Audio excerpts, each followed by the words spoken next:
오늘 야베스의 기도 함께 보도록 하겠습니다.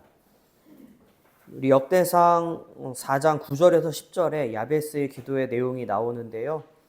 우리 이건 한 목소리로 함께 읽어보겠습니다.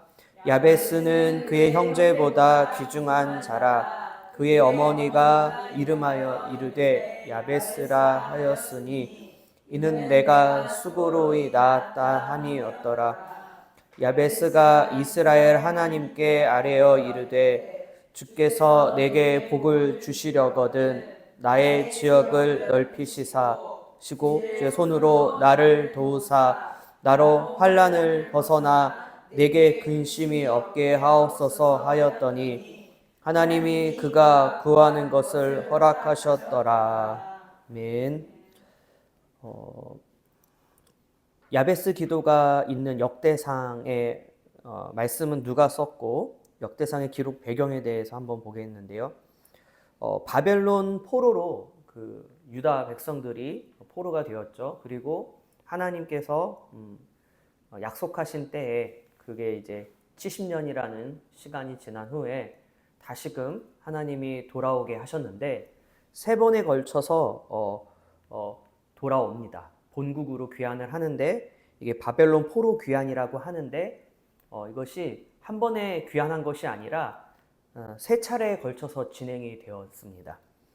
1차 포로 귀환은 스룹바벨에 의해서 이루어진 것인데 기원전 538년에서 515년 사이에 이루어졌고 2차 포로 귀환은 1차 포로 귀환 때로부터 70년의 세월이 흐른 후에 학사 에스라에 의해서 기원전 457년에 이루어졌고 마지막 3차 귀환은 기원전 444년에서 425년 사이에 바사제국의 아닥사스다 왕의 술 맡은 관원이었던 느헤미야에 의해서 이루어졌습니다. 그래서 우리가 알다시피 이제 에스라서에 나오는 그 학사 에스라는 이제 2차 포로 귀환 때 주도했던 인물이고 우리가 느헤미야서에서 나오는 느헤미야 잘 아는 이 느헤미야는 3차 귀환 때 주도적인 역할을 했던 자입니다.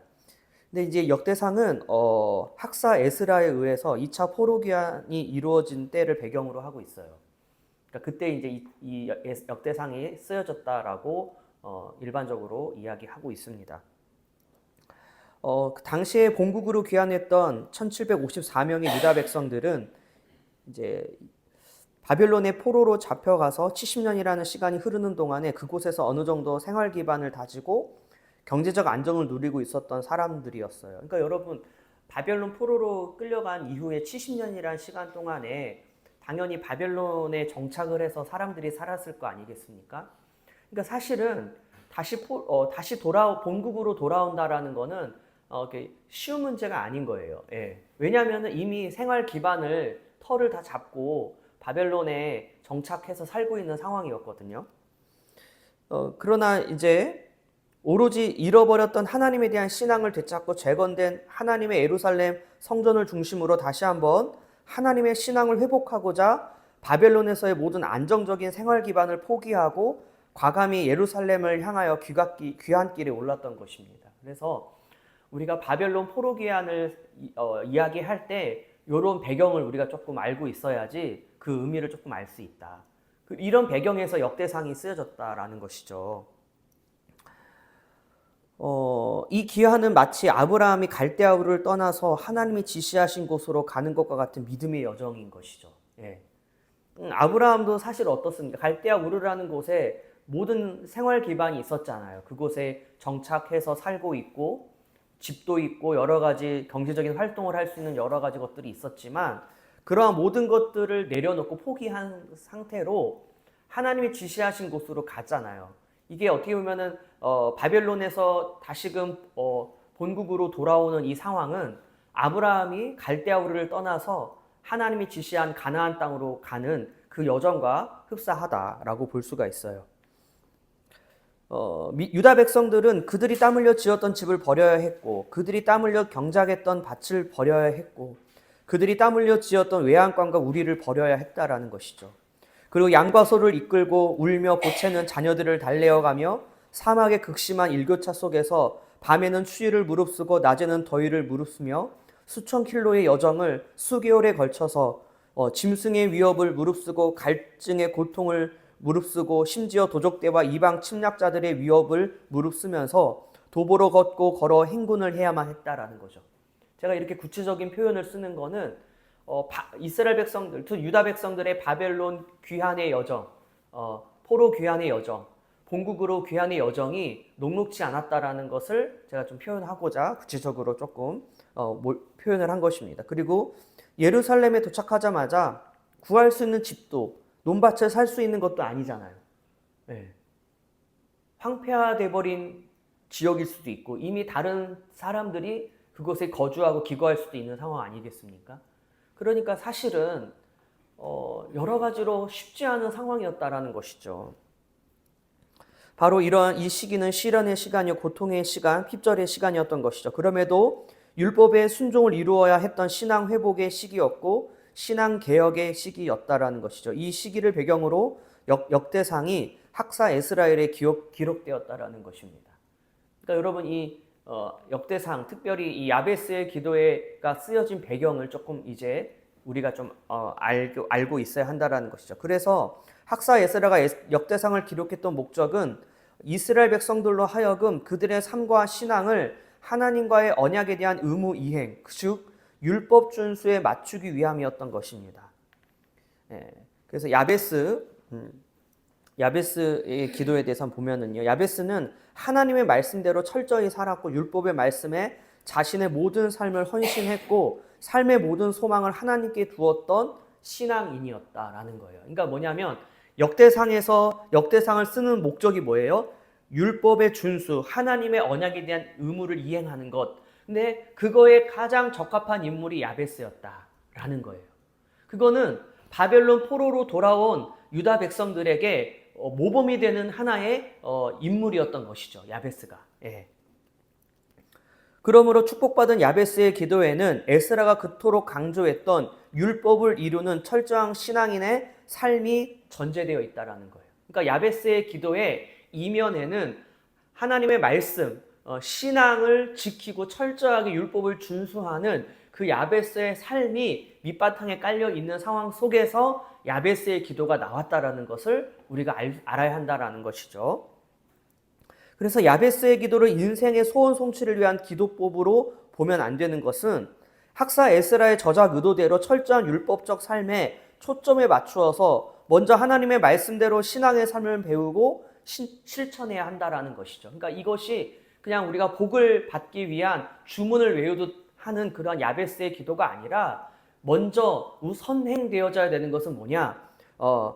하나님의 말씀대로 신앙인으로서의 삶을 사는 그 실천적인 삶이 먼저 선행되어져야 되는 것이라는 것을 제가 이 야베스, 특별히 야베스의 기도가 있는 역대상에 그 쓰여진 배경, 그리고 저자의 의도, 이런 것들을 좀 잠깐 나누었고요. 그 야베스 기도의 내용 중에 복에 복을 더하사, 이게 굉장히 이제 우리 오늘날 교인들이 좋아하는 개념인데, 이 복에 복에 대한 부분은 이것은 이스라엘 백성들이 소망했던 복인데, 아브라함의 그들의 조상 아브라함이 받았던 그 축복에 대한 갈망을 얘기하는 거고요. 그 축복을 얘기하는 건데, 아브라함이 하나님에 의해서 복의 근원으로 선택을 받았기 때문이죠. 그러니까 여러분, 구약 성경에서 나오는 복의 개념은 사실 아브라함에서부터 출발하는 거예요. 예.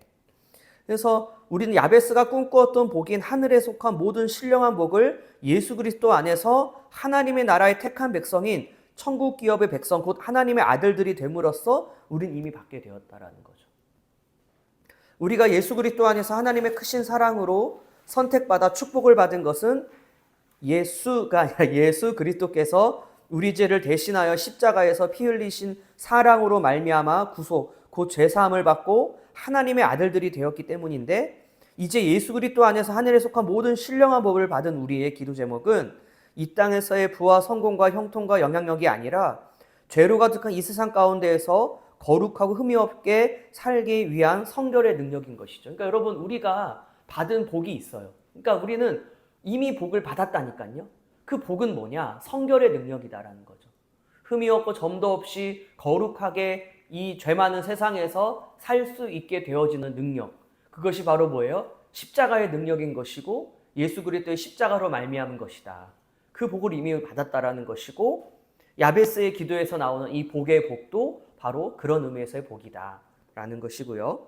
특별히 이제 지경을 넓히사, 굉장히 또 야베스의 기도에서 굉장히 우리가 좋아하는 문구 중 하나가 지경을 넓혀 주십시오 라고 해서 이제 아파트 평수를 넓혀 주시고 뭐 이제 이렇게 이제 적용을 하는 경우들이 많이 있는데, 여러분 사실은 이스라엘 백성들은 어떻습니까? 분배받은 땅이에요. 그래서 뭐라고 얘기하냐면 누구에라도 매매해서는 안 된다라는 하나님의 법이 있잖아요. 그러니까 이거는 뭐냐면 하나님이 분배해서 정해준 땅이 있는데 그 땅을 함부로 누구에 팔아서도 안 되고 이렇게 해서도 안 되기 때문에 그 땅을 보존해야 되고 자손들에게 그대로 그 땅을 물려줘야 되는 거예요. 그러니까 여러분 이스라엘 백성들은 땅을 매매하는 일이 없어요. 왜? 땅은 하나님의 것이니까. 그리고 하나님이 정해준 대로, 하나님이 지정해준 대로 그 땅을 받아서 취하기만 하면 되는 거예요. 그러면은 여기서 말하고 있는 지경이 넓혀진다, 땅을 넓힌다라는 개념은 뭐냐면 바로 가나안 땅에서 가나안 땅에 있는 가나안 땅에 이제 가나안 족속들을 어떻게 해야 돼요? 싸워서 그 가나안 땅을 차지함으로 지경을 넓히는 거라는 거죠. 그런 의미라는 것입니다. 이스라엘 백성들 모두가 자기 집에 안주하고 자기 소유에 안주하며 가난한 7 족속을 쫓아내며 멸하라고 말씀하신 성전의 책임을 망각하고 살아갈 때에 야베스는 자기의 삶과 소유의 울타리에 안주하지 않고 지경을 넓혀주시기를 기도함으로써, 여기서 성전은 거룩한 전쟁을 의미합니다. 하나님의 성전에 자기의 생명을 걸고자 했던 것이죠. 무슨 말이냐면요, 일반적으로 야베스 말고 다른 사람들은 그냥 하나님이 정해준, 하나님이 주신 그 땅에 만족을 했는 거예요. 근데 하나님이 뭐라고 했냐면은 가나안 족속들을 멸절시키고 그 가나안 땅을 차지하라 하셨단 말이에요. 그게 뭐예요? 거룩한 전쟁에 대한 하나님의 어떠한 그 말씀을 이스라엘 백성들에게 줬다는 거죠. 그런데 이스라엘 백성들이 뭐예요? 굳이 전쟁을 할 필요가 없는 거예요. 왜냐하면은 하나님이 주신 땅으로 충분한 거예요. 근데 야베스는 그럼에도 불구하고 거기에 안주하지 않고 하나님께서 가나안 족속들을 멸절하고 그 가나안 땅을 더 차지하라고 하신 하나님의 말씀이 있었잖아요. 그 말씀을 지키고자 하는 그 열망으로 지경을 넓힌 거지, 이것은 뭐 우리가 지금 생각하는 어떠한 아파트 평수를 넓히는 그러한 개념과는 전혀 다른 개념이다라는 것입니다. 그래서 죄악의 세력에 속한 가나안 일종의 땅을 한 평이라도 쟁취함으로써 하나님의 기업의 땅을 확장시키는 거죠, 이게. 그러니까 그런 야베스는 그러한 사명을 가지고 있었다라는 것을 우리가 알아야 될 것이고요. 또 야베스의 기도에서 또 굉장히 좋아하는 구절이 환난에서 벗어나 근심이 없게 하소서. 이 구절도 굉장히 사람들이 좋아하고 있는데, 성경에서 말하는 근심이 없는 상태는 물질 축복을 받은 상태나 문제 해결을 받은 상태나 자신의 꿈을 이룬 상태가 아니라 성령 안에서 의와 평강과 희락의 상태인 거죠. 그래서 여러분 성경에서 뭐라고 합니까? 내가 주는 평안은 세상이 주는 평안과 다르다고 하잖아요. 여러분 세상에서 주는 평안은 어때요? 쉽게 잃어버리기 쉽잖아요. 물질이 주는 평안은 물질이 없어지면은 그 평안은 빼앗기게 되어 있죠. 건강해 주는 평안은 여러분 건강하지 않으면 그 건강해 주는 평안은 빼앗겨지는 거예요. 아, 내가 건강해서 참 좋다. 그게 얼마나 갈까요? 아, 내가 돈이 좀 있어서 참 좋다. 그게 얼마나 갈까요? 그렇지. 근데 여러분 하나님이 우리에게 주신 평안은 뭐예요? 성령 안에서 의와 평강과 희락의 상태인데 이것은 빼앗기지 않는 거예요. 어느 누구도 빼앗을 수 없는 것입니다. 야베스는 환난에서 벗어나 근심이 없게 해달라는 하나님께 기도했고, 예수 그리스도는 우리를 향해서 세상에서는 환난을 당한다라고 말씀을 하세요. 그러니까 어떻게 보면 여러분 이게 부딪히는 말씀 같잖아요. 야베스는 환난에서 벗어나게 해달라는 기도를 했고, 예수님은 뭐라고 하면 제자들에게, 야 제자들아, 너희가 세상에서 환난을 당하나 담대하라, 내가 세상을 이기었다. 그러니까 예수님이 십자가를 지시고 죽으시고 부활하시고 승천하셔서 제자들을 떠나시기 전에 제자들에게 당부하신 말씀은 야 너희들은 세상에서 환난을 당할 것이야. 근데 야베스는 환난에서 벗어나게 해주세요. 이게 어떻게 같이 양립할 수 있느냐라는 것인데 이제 우리는 세상의 환난 가운데에서 예수 그리스도 안에서 우리를 위해 예비된 평안을 소유해야 하는 거예요. 무슨 말이냐? 세상에서 환난을 당할 것인데 그 환난 속에서 예수 그리스도 안에서 우리에게 예비된 평안을 갖게 된다는 거예요. 그러니까 환난 중에도 즐거워하나니 너희가 환난은 인내를, 인내는 연단을, 연단은 소망을 이루는 줄 아니라.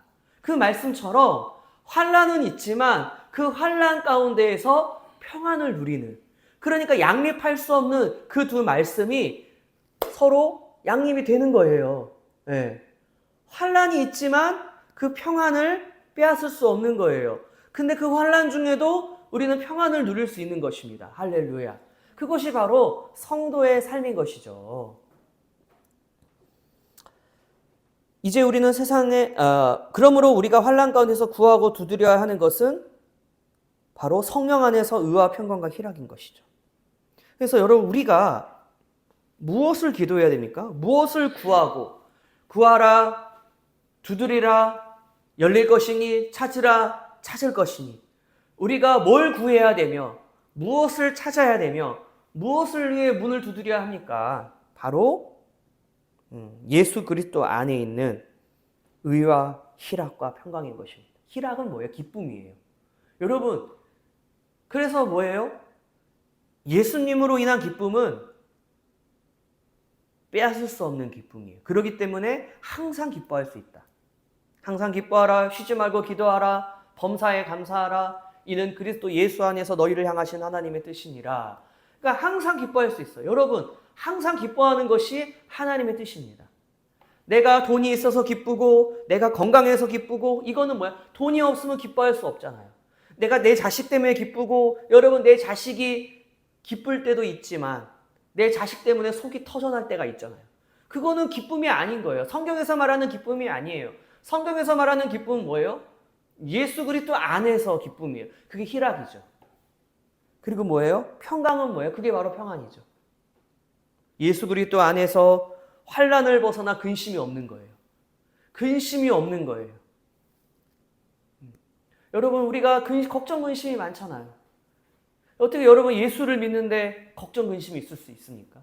왜 우리가 교회를 다니고 예배를 드리고 기도를 하는데 왜 걱정 근심이 있어요? 예수 안에 들어가지 않았기 때문에. 여러분, 그러니까 여러분 뭐가 중요해요? 여러분 오늘 이 시간에 우리가 기도할 때 다른 기도가 아니라 예수 안으로 들어가게 되어야 될 줄 믿습니다. 그것을 위해서 구해야 될 줄 믿습니다. 그래야 진짜 예수 믿는 것이 뭐고 진짜 예수 믿는 즐거움이 뭔지를 알죠.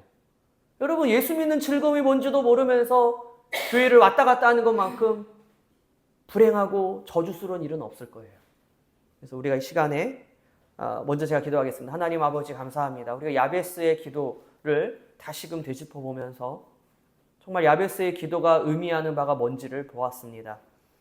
정말 아버지 예수와 그리스도 안에서 야베스의 기도의 모든 축복의 기도 제목들이 성취되어지고 응답되는 줄 믿습니다. 오늘도 우리가 예수 그리스도 안으로 들어갈 수 있도록 예수 안에 거할 수 있도록 오늘도 저희들 가운데 역사하시고 은혜 베풀어 주옵소서. 예수님의 이름으로 기도합니다. 아멘.